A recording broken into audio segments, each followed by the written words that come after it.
Three, two, one. So, back to the technology show.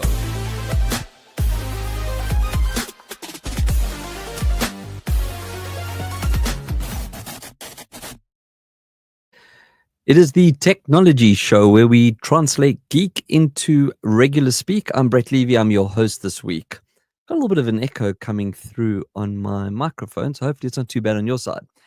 Anyway, things are going to be changing up. Well, I keep promising I won't do that, but things are going to be changing up again. I am lucky to have an in-studio guest who will be joining me. In fact, he's walking into the studio now, so if there's any sounds coming through, I apologize for that. But things with a Z will actually be including guest of the week as well. This week, though, I'm going to also be looking at Apple and more specifically software of WWDC 2025. It didn't disappoint. So that's most of the show regulars covered. It's just Are You Game and Q&A. But I have some very cool stuff in these departments for the next show, I promise. So on to WWDC 2025, right? Now, everyone knows that I'm a fanboy, and we have started thinking that there was not much of a difference in the ecosystems. I was quickly reminded why I like Apple ecosystem so much. Alex, if you're listening to the show, I know we said we were going to do a show together on this. I know you watched the keynote, and I'm going to actually take a guess that liquid glass was probably one of your takeaways. I just want to bring my slides back into the show, and let's get that there. Right, so where are we? WWDC 2025. Okay, so I've tried to use AI to create a, well, my prompt was take the following information, put it into an Apple-esque liquid glass style design and give me one slide. Well, if you zoom in, it looks terrible. From afar, it looks pretty cool, and it's got all the little bits and pieces you would expect from Apple. But I was actually trying Canva AI, and it failed. Anyway, right, so here's a summary. And as I said, if you want to watch the show, go into Safari from your iPhone or any Apple product. Go into Apple TV. The keynote will be there under events, and you can watch it. Right, new naming convention. So basically, there has been a design overhaul, and it's been a long time coming. From OS 15 to 18 has been questionable. We haven't really seen much. What they have decided is they finally realized that they could use the last two digits of the year, and that would then give them an easy naming convention. So from now on, we're going to be seeing iOS 26, iPad OS 26, Mac OS 26, Watch OS 26. I think you get it. And in fact, Mac will still hold its name. We'll talk about that. It's I think it's called Tahoma. They always come up with one of the big parks and rivers inside the States. Now, I mentioned earlier that Alex would probably have liked liquid glass as one of the key things that came away from it. I love it. Liquid glass is basically, they've taken the UI and they've refreshed it across all the platforms. Now, it's a translucent element. So if you think of glass, you'll be able to actually have adaptive surfaces that are transparent on top of your devices. I think what's important as well, especially if you're listening to the show, is that the WWDC is not about hardware, it's software. So it's in order for developers to come across the different tools that are available and start building for when they do actually release, well, in this case, iOS 26. The last time we actually saw something of a proper design overhaul was iOS 7. So that's 11 iterations ago. I know that once liquid glass comes out, it will be my default. They used it throughout the whole presentation. They used it across all the multiple ecosystems. It's really cool. Apple Intelligence and AI features. Look, let's just be honest. There's a few things I don't like about Apple. It's very rare that those words come out of my mouth. Maps is one of them. Mail's another one of them. And I have to say that I really do think that they're falling way behind on the Apple, or rather the AI race. That being said, we did see a couple of features being announced that are interesting. The one was live translation, which was really cool. So you could have a phone call with someone who might speak a different language, and it will translate in real time for you. Even song lyrics were doing live translation as well. So if you're listening to some really cool Latin music, you don't understand or speak Spanish, you can actually see the words. Not that they always make sense when you do a translation, but still. They use the word smarter Siri integration. I don't think Siri is smart in any way, shape, or form. In fact, I think she's useless. When it comes to accents and language understanding, she really fails. In fact, I'll often go, hey, and I won't say it because otherwise it's going to fire up while I'm on the show. Open Google. And then from there, I use the Google Assistant. But anyway, they've done some really cool personalization functionalities. You'll be able to personalize your emojis. You'll even be able to create mixed emojis as well. But where the AI did kind of come full circle for me a little bit, and something a little bit different, was on their call management tools. So we're going to see new features like hold assist. I don't know if you've ever made a phone call, and especially in Australia, I've experienced it, where you can a message will come up when you're on hold, and it will say to you, you can hang up, and we'll keep your place in the queue, and then they'll phone you back. That's basically what hold assist is. So no more sitting and listening to really terrible music while you're on hold. You can just leave the phone, go and carry on doing what you want to do, and it'll just bring you back into the call as soon as it detects a voice. So that's something that's pretty cool. For iOS 26, live translations, I was talking about, that's going to come through in calls and your conversations. They're only going to be doing a few languages to start. I think it's French, German, Portuguese, and Spanish, I believe. And then they also brought polling as a poll into your messages, which I thought was quite cool. If you want to go out, where do you want to go? Do you want to go for food? Do you want to go to a movie, etc.? You just set up a poll and let message take over. Camera and CarPlay updates were very cool. Now, this is also where Liquid Glass came into it. So on the camera, they're removing all the choices. So if you open up your camera at the moment, you've got photo, video, slow-mo, time-lapse, panorama, etc. You'll just see video and camera, and then a swipe up and all the other interfaces are there. So I thought that was quite cool. That just makes sense because photo and video are what most normal people would use straight away. CarPlay is being updated.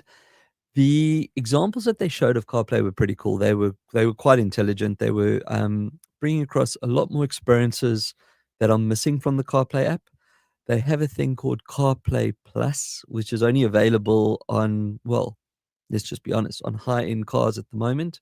I think the one that they had in the show was the SUV of the Aston Martin. It's not something that everyone's driving at the moment. But what Plus will do, or Ultra, I think was actually the right word, is it lets you integrate into the actual main interface of the car. So you'd be able to change the car's dials and that to actually be part of CarPlay, which is very cool. macOS 26, as I said, was called Tahoe, or Tahoe. They've aligned it with the new naming convention, so it's just jumped forward by 5 or 6. Then unified experience. So again, this is very much more about the developers than maybe you and I would appreciate. But when you move across from a phone to an iPad to a watch to a car, that's the unified experience. And when you watch them do the presentations, they're really, really good and exciting. But I don't think us non-developers realize how much work goes into actually doing that. So that's going to be looked at as well. Now, Spotlight. Any single person that gets a Mac, that is the first thing that I show them is Spotlight. If you're using a Mac and you don't know what Spotlight is, you can hold down your command and spacebar. It will pop up a little window. Or if you look at your top or towards the top right, you'll see a little magnifying glass. And Spotlight's basically like Finder on steroids. You can search for anything, including asking a question. So you could go, how much is 1 AUD in USD? And it will actually do the calculation. There's a big focus on Spotlight, making it even more intelligent. They've added a files button. They added I can't remember what it was, but there were 2 buttons that were like, now that you see them, it's like, duh, should have been there already. So they've done it. The shortcuts action was actually, that's the other button. So you'll be able to go straight into your shortcuts that you've created. There was quite a big section on shortcuts, and some of the AI that they've been working on has come into shortcuts. So yeah, that was that. iPad OS. Look, I know why we can't run Mac OS on an iPad. It would just cannibalize their 2 separate markets. It's a pity because the iPad is shod with an M3 processor, and has been with an M2 and an M1 before it. And more than capable of running Mac OS. But yeah, no one would buy a MacBook, or no one would buy a MacBook Air if they could get an iPad with a cover. So I understand why they've kept them separate, but they're slowly moving across to what would be close to a MacBook. Better file management, better screen size adjustment for multiple screens or multiple tabbing. For someone like myself, if I look at my machine at any given time, I've probably got maybe, I don't know, 40 or 50 tabs open. So for me, an iPad would never ever work. Apple Watch, some enhancements like AI powered work buddy. I'm a little bit over the AI being thrown at everything, but AI powered, so it's going to learn from you and how you are, and it's going to use your metrics in your health app, which makes sense. And then you got a workout buddy that will either keep you going, or maybe if you too overwork, bring you down. I don't know, but that will come out with Apple Fitness Plus, so it'll be a paid service as well, and lots of other updates. So yeah, that kind of brings me to the end of my very quick overview of WW25 or 26, or whatever it is that we're on now. And as I said, I do have a guest. It's been a while since I've done a guest on the show, actually. So I'm going to bring my guest into the show. Let's see, where's my? I keep losing my slides. If I go back to there, right. So today we're going to have Edd Hayer joining us from a company called Prospector. Ed, I'm going to bring you into the stage now. You should be there. Oh, thanks for having me. Got some terrible feedback coming in. Let me see. Just say that, LA. Any better? Yeah, there we go. Excellent. Okay, so Ed, yeah, CEO of Prospector. I'm going to just tell you my little journey around Prospector, and then obviously, we can unpack a little bit further. I have got a slide or two here that I try to do a little quick screen grab for those that are actually still watching the show. But basically, think of Prospector as your little pot of gold when you're looking to find someone or something in an industry. And I'm talking about from business development side of things. My business partner and I used Prospector, I don't know, 9-10 years ago when we first started our agency. And we were looking for very, very specific people in the industry that we wanted to reach out to. And, LinkedIn was there, but with LinkedIn then and now, you can't just go into LinkedIn, find the person, get their phone number, and phone them up and go, hey, how's it going? More importantly, you also couldn't just find out what they were doing, or unless they posted or shared information.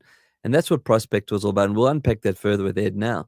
But for what was a really cool feature, and I'm assuming is still very much part of what the platform's all about, is you could actually get stories. So let's say you were interested in, I'm in marketing.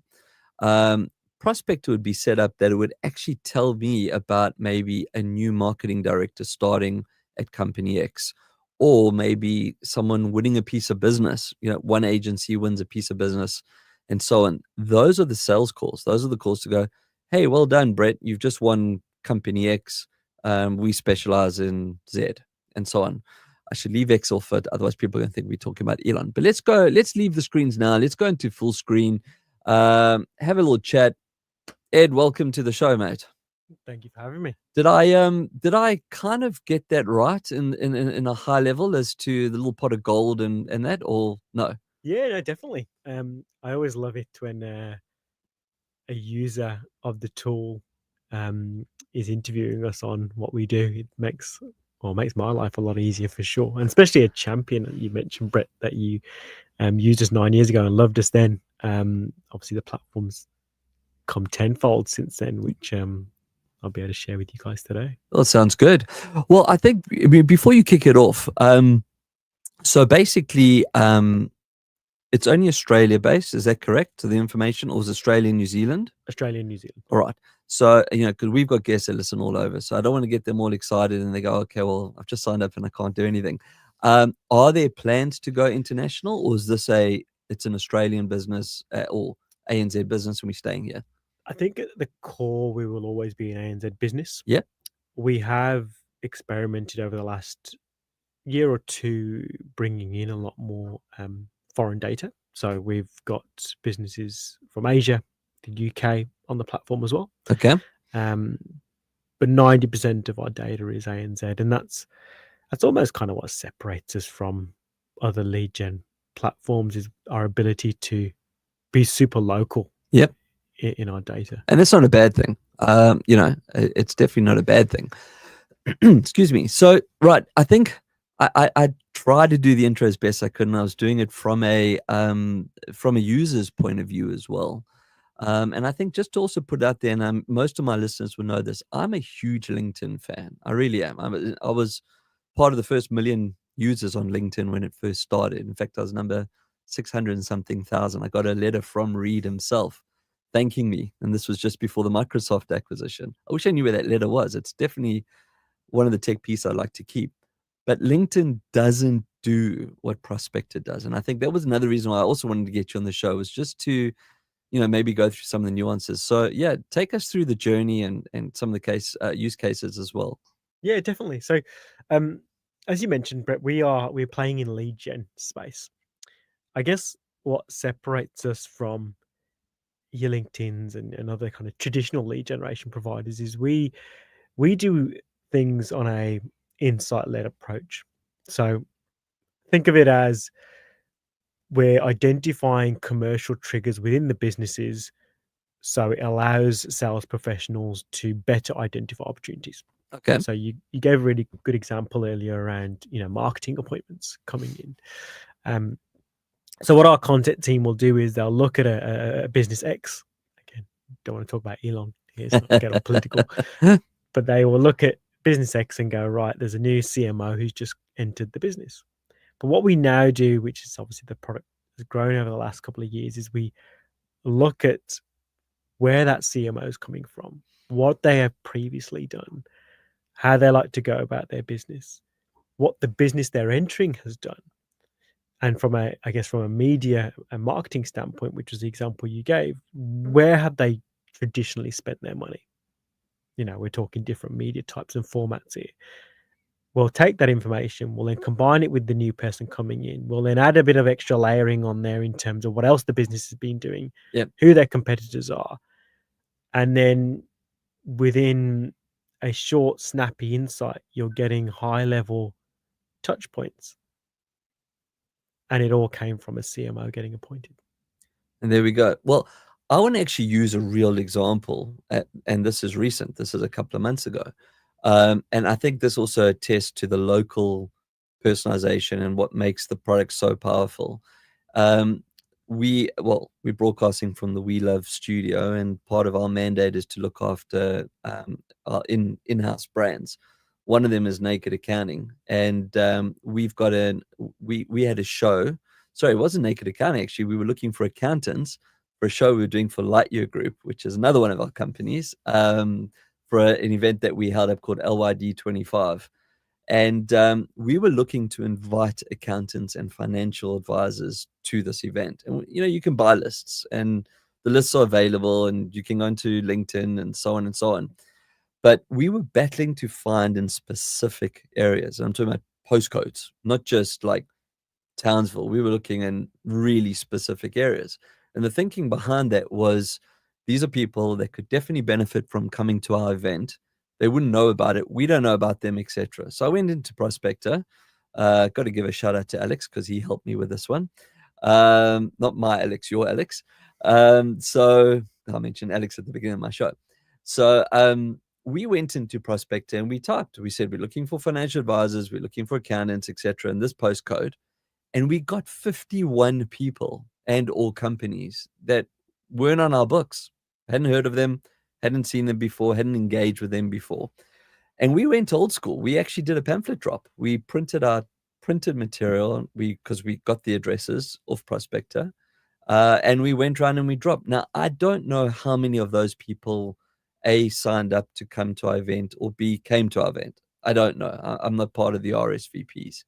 But what I do know is that we now have 51 people that are now on my mailing list, both digital and physical. And, they will convert over time. If they didn't convert now, they will convert because, well, most accountants and financial people do work with us on the LY group side of things. So, I called today's show something like Dig Here for Gold, because that's kind of, and I'm assuming also that's where the name Prospector comes from, right? Got this picture of this American with his head and the piece of straw coming out of his mouth. But it was gold. Yeah, it really was. So yeah, thank you. We used to have a don't know if any Toy Story fans out there, Prospector Pete, or Yes, Stinky yes. Pete, Yeah. an old colleague. He doesn't work for us anymore. He was an artist in his spare time, and one of their boardrooms was one of those glass boardrooms. Yeah. And he drew this phenomenal Prospector Pete all over this glass boardroom. So every time we had to get clients coming in, it would be an easy icebreaker of Discussing A, what that is. what is that, and B, who drew that, because that was a phenomenal piece of drawing. Do you still have it? We've moved out of that office. I should have took a picture of it and put it on our website. Okay. Should have taken the glass. Taken the glass, yeah. But no, it's really interesting. You gave the example of those local businesses just for doing a postcode search, and I think it's super important. Going back to that other question of, will we ever go outside of Australia?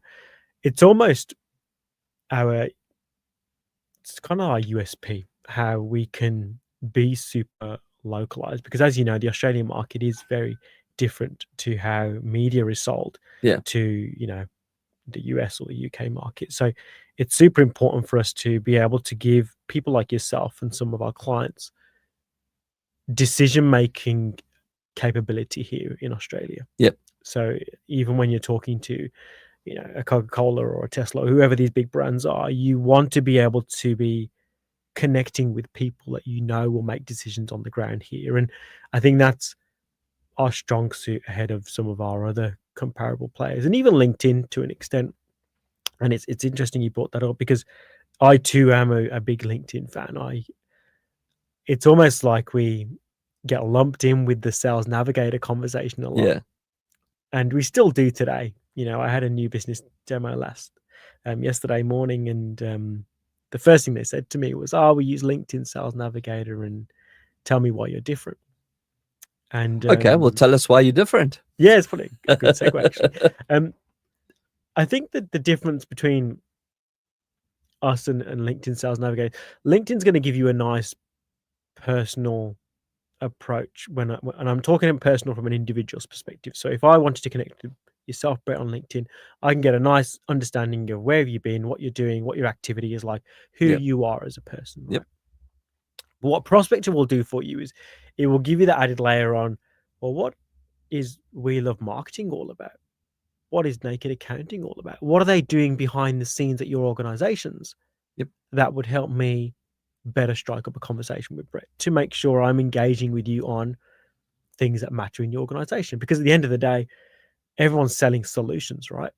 If I don't know what your challenges are or what's going on behind the scenes of your organization, I cannot confidently sell you a solution that fits. So I think the difference there is using Prospector almost for, I guess, your business reason. I mean, we call it the VBR in our company. It's the valid business reason. And then connecting that with LinkedIn to understand what Brett's all about. Okay. So the other thing that I think that's important to bring up, and you've touched on there about the overview of the pain points.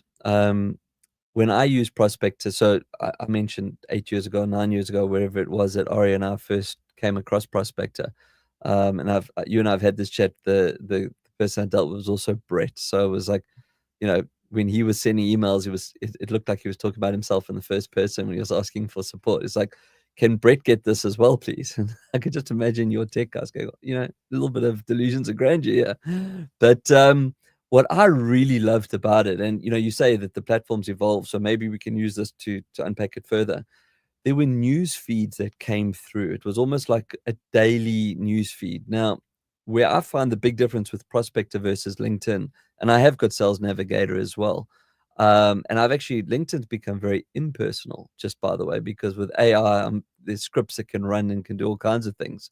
And I'm starting to spot them as well, because people are commenting on things that they shouldn't be commenting on. I'm guilty of it as well, but back to where we are. What I used to like, and we would log in and you would see, so you've built the funnel, and everyone has a funnel. You've built what you're looking for, the type of person you're looking for, the company you're looking for. And then in the morning you turn on and there's a news piece about it that would say, I use the example of an acquisition. Acquisition means two things. It means probably a third of the workforce is going to be made redundant because you don't need two CMOs, you don't need two financial directors, etc., etc. The guys that are selling and doing whatever, they probably do survive an acquisition, but generally your higher management would get displaced. So the opportunities for us were twofold there. One was to find out which of the CMOs, for example, and I've always been in the marketing space, kept their role. And there's the icebreaker. Congrats on the new acquisition, new work, blah, blah, blah, understanding what the pain points could be, etc.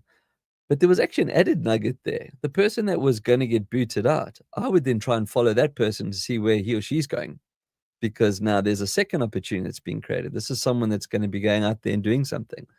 We also got information about, new tariffs, new laws. I mean, look what's going on with Trump and the tariffs. 1 minute there's a tariff, then there isn't a tariff, and the prices go up and the prices go down.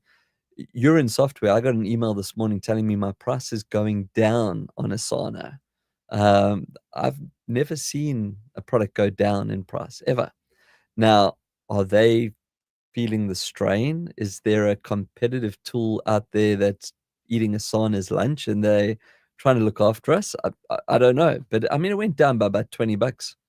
So it's a substantial drop, and I'm not going to question, I'm going to accept it. Note to self, tell my CEO that I've just saved $20 a month per seat. But yeah,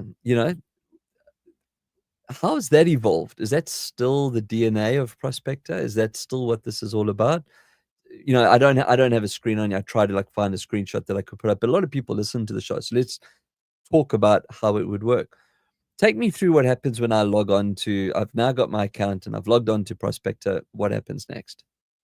Yeah. So the DNA is still a feed of insights.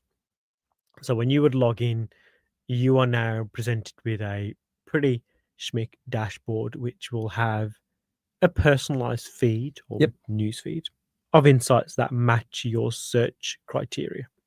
So the search criteria is something that you and the Prospector account manager will sit with normally in the first 2 to 3 months of your onboarding, and we try and understand and delve into what is your ideal client, who is your ideal client, and who are you going after, and what target list do we need to build for you. So when we're looking at industries of focus or certain activities, you mentioned acquisition, we want to bundle that all up in a search, almost like an algorithm. And over the last year, we've AI powered the AI mechanism in there to just make it a little bit more schmicker and easy to, I guess, surface those insights. So when you first log in, you're going to get a dashboard of insights that are relevant to your business, with matched contacts. What you'll also see on the dashboard now is a section which we call it the kind of get inspired section. It's ultimately a way in which we can promote different opportunities to you that you may have missed.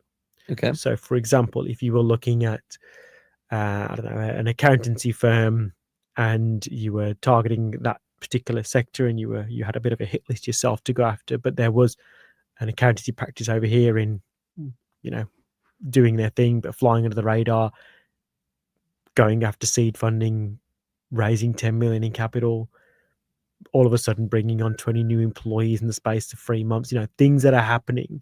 We would then promote that as you need to watch this business because things are happening behind the scenes. And that's probably the key with Prospector. And I'm kind of segueing into something else here, Brett, but things that are happening behind the scenes aren't very sexy, but they're the things that move the needle when you're trying to sell. Yep. I'll give you an example of how, if I'm selling media, for example, and I'm driving down the road and I see a billboard for the latest coffee, Boost coffee or whatever, selling off the shelves, and it's like, oh my God, this coffee is everywhere. It's on every billboard. I've driven 20 miles and it's on every billboard. The traditional salesperson will go, right, I need to call this CMO Boost Coffee and get them to start selling with us and book some media. But a lot of the time, the boat's already sailed with that sort of stuff, Brett. It's the media's been booked. this money's been spent, you're catching it at the wrong time. Yep. So what Prospector's there to do is to show you, well, what are the, if it's coffee that you're after, what are the brands are flying under the radar, entering the Australian market, doing distribution deals with the Woolworths and the Coles that haven't hit the billboards yet, but are primed and poised to do that. And that's what the dashboard's there to do. It's there to give you, yes, your feed of things that interest you, but also provide you with some stuff that you didn't know existed.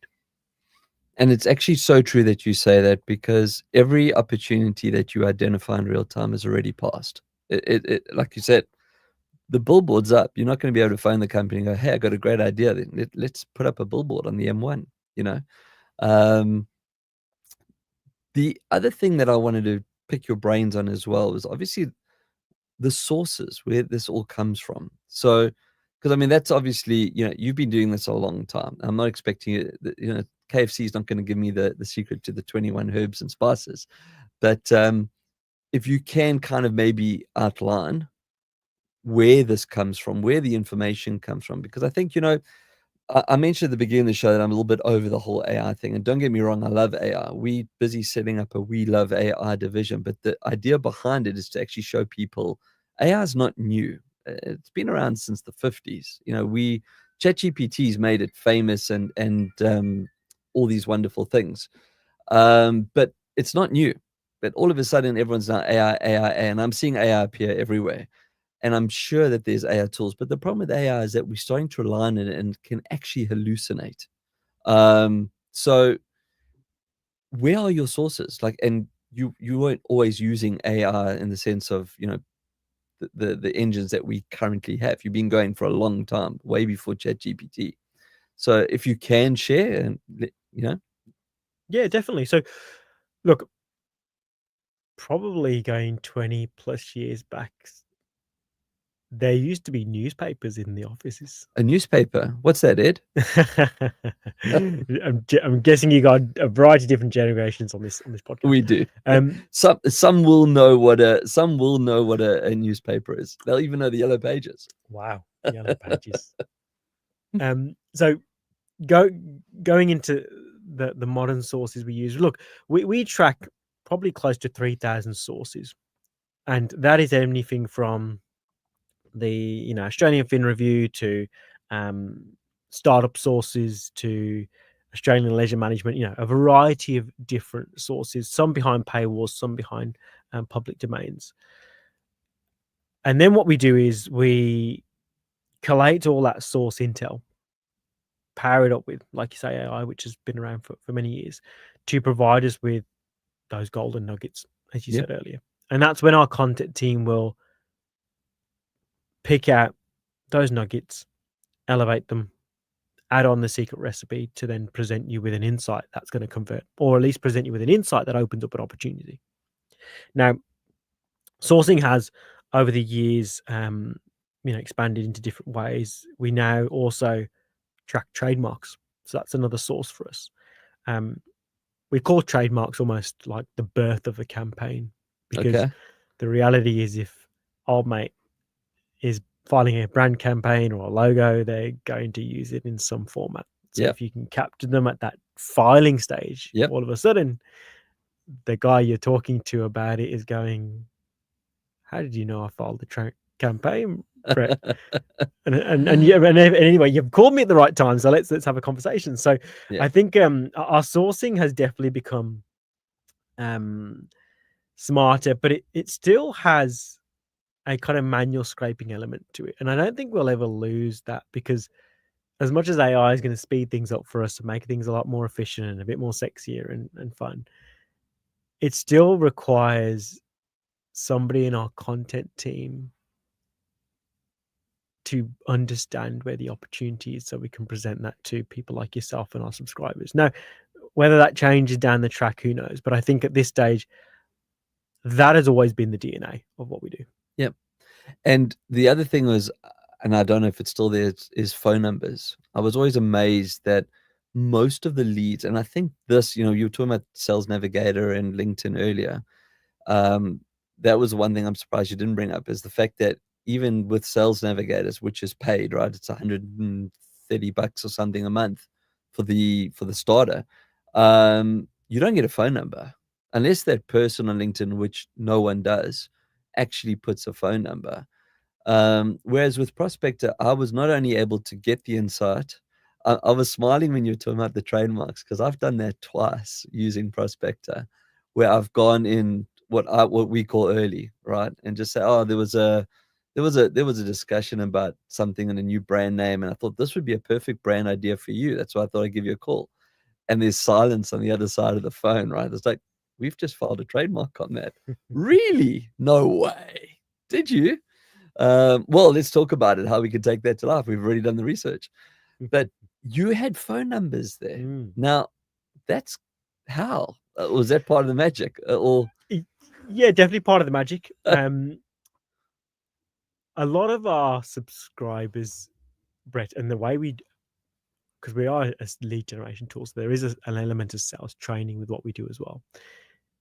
You would be surprised of how many salespeople still, I don't want to say hide behind an email, but will still use an email in today's market to get the cut through. And I know that is the easy way because it's hard to find a mobile number, as you've just mentioned. LinkedIn won't give it to you. We try our best to make sure we get as many mobile numbers on the platform as possible. Obviously, making sure we're compliant with privacy and GDPR. But it's important for us to do that because even today, when I do my selling, I want to pick up the phone.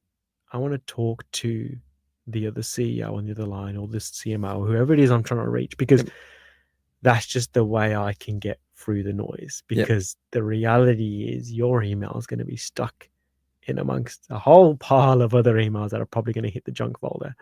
So whether it's from myself or whether it's what we're educating our clients, we want them to use the phone because there's not many people that do it anymore. So that's why it's super important for us to at least put up as many opportunities for people to connect on the phone, because the insight gives you the reason, but emails, and you've mentioned it earlier with AI taking over and composing a lot of emails, there's a lot more noise out there from an email perspective. I mean, I'm sitting and I'm agreeing and disagreeing in my head as well. I come from sales stock. I've always been even though I might wear a marketing hat, I've had to grow my businesses over the years as well. So I'm the guy that's been the business development person. The general problem with the phone, and I've actually only really experienced it in Australia, if I'm honest. Australians don't like to answer phones of people they don't know, not just private number. Like if you phone from your phone, so my number comes up on your screen. If that number is not saved in that person's phone, generally I go to voicemail. And in fact, Apple now allows you to start reading the voicemail message as it's being left, and you can actually pick up the call. And it's happened to me a few times because the key there is to say whatever those next 5 words that come out of your mouth. I mean, it depends on the situation, right? To entice them to actually pick up, and it might even be something simple like this. This is not a Telstra phoning you about your cell phone account. I'm actually phoning you about the trademark filing you just did. Now all of a sudden you'll pick up the phone, or you'll phone me back. So the phone still works. The phone, it's still there. I also like text. I think SMS is a great medium. You have to touch it. You have to delete it if nothing else. It's not like you can send it to a junk mail and never see it. But the new generation don't make phone calls. Like they don't. They text or they'll TikTok. They'll get the communication across there. It's always a reverse call to action. They don't reach out to you to engage with you. They reach out to you to get you to engage with them, which is quite interesting. I'm conscious of time because we can carry on for ages, and that's always the nice thing about when I do have a guest on the show. Otherwise, it's lonely up front here on the mic. But there's no negative stuff on Prospector, and this is something that you and Alex were quite. So I've mentioned Alex twice. Alex is the person I've been dealing with at Prospector as well before you and I got to have a chat. But he was quite firm on that we don't provide negative information. And by negative, I'm talking about maybe a company liquidating or something like that. It's a happy platform. Like this is about success, and based on positive outcomes. There's enough doom and gloom in the news anyway. If you need, you can just open up a newspaper or go to ABC. You know, have I got that right? It's a conscious decision, and there's, you know, it's part of the DNA. It's funny you brought that up, because I think it was probably 3 meetings ago, it was brought up as a topic from one of my colleagues as to, should we start to do a bit more negative news? And when we say negative news, again, we go back to the commercial triggers, right? So positively speaking, triggers are new CMO, funding round, employee expansions, all that sort of stuff. But there are also negative elements where, for example, the acquisition example you gave, people are going to get laid off. Yep. We wouldn't ride it from that perspective. We would ride it from a, too big company, or this company's acquiring that company. Excellent. There's going to be this amount of opportunity that falls off based on that acquisition. But there is also going to be people getting laid off. And I think the key for us is, if we do ever go into the sort of negative realm of news, does it still open up opportunity? Yeah. So you gave a really good example about, well, that CMO got laid off, but guess what? It's a new opportunity because she's just got a new gig at X company, and now I need to approach her at X company. So I think for us, we will always, I'm saying we will never do negative news, but if we do ever decide to go down that route, it's got to be at the interest of, where is the talking point off the back of that negative news? Like, if we start to publish company X has negative revenues or sliding profits, where is the opportunity? Is the opportunity, okay, well, they're falling behind their peers in the CSR category, and they need to reinvest, and this is a great opportunity for you as a business to talk to them about their sliding revenues and tell them that old mate down the road's killing it and you need to do something about it. Then of course there is an opportunity for us to talk about negative news. So I think, to go back to your question, yes, everything is positive, but we are definitely open to exploring that whole negative piece. Okay. But we want to keep it lighthearted at the same time. No, and one of our divisions here works in business restructures or ATO debt. These are not positive. The positive is the story that comes out the other side when we help those customers through it, and hopefully come out with a good win. That's great, but it does unfortunately start from a point of, you've got 21 days to respond to an action by the ATO.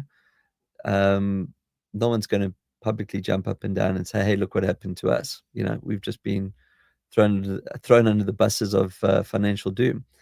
Ed, I don't have any other questions or topics. I'm just looking through some of the notes. I mean, as you know, I never script my shows anyway. You've asked me a few times, like, anything to prepare? I was like, no, just come have a chat. It's always better. I have had your website going along a tick at the bottom, but for people that are listening, it's prospector.com.au. So it's, I would assume, LinkedIn page, Facebook page, X, etc., all under Prospector. Yeah. Yep. So, like I said, go to the website. There's also a free trial option there as well. So if you are interested in getting a look under the hood of what we do, easy to set up yourself on there. Available on mobile as well. So, I actually highly recommend that. I think that's kind of where people really do get to see it. And even on that note, there's personal, and that's how I got to meet Alex. You set up for the trial. When I started here, I was obviously looking at Prospector for the group. The response was great. So you're still doing everything the way I remembered it, and the right way. Yeah, and even the chatbot that you're seeing on our page, it's actually manned by humans. Everyone always asks me, they're like, "Oh, I don't want to talk to a robot." I'm like, well, actually, you're going to talk to Victoria, and she's real. She's real. And that's refreshing. Yeah, it is, because look, there's, like we've discussed, there's a lot of AI advances that we've made to the platform, but